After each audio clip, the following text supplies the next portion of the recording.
के बिना नहीं, मेरे डर के बिना नहीं, होली में भांग दारू पीना नहीं, मेरे डर के बिना नहीं, करेंगे मर्जी काम होगा फर्जी, करेंगे मर्जी काम होगा फर्जी, बाहर सुताएंगे समझे। ये जानो ऐसे तुम करोगी रंग किसको लगाएंगे, ये जान ऐसे तुम करोगी रंग किसको लगाएंगे।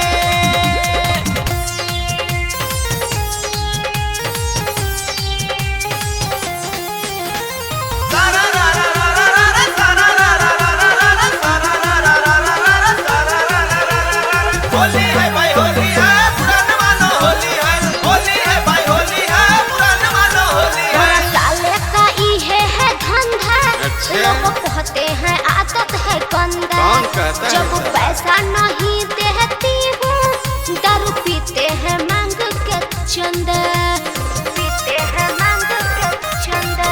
कौन कहता है साला कुत्ता, मैं मारूंगा जूता जूता, मैं तेरा कसम खाता हूँ बात सारा सर है ये झूठा।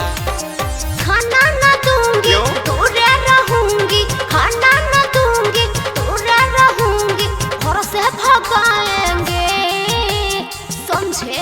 ये जान ऐसे तुम करोगी रंग किसको लगाएंगे, ये जान ऐसे तुम करोगी रंग किसको लगाएंगे।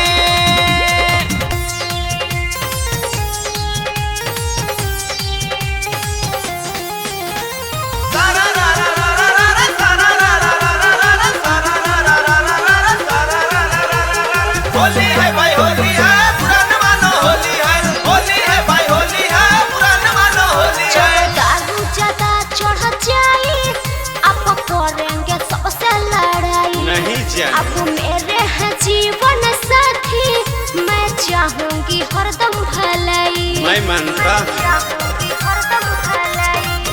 मुझे थोड़ा सा दारू है पीना, फागुन का आया महीना, मेरा मूड बना दो रानी, फिर जाऊंगा घर से कहीं ना।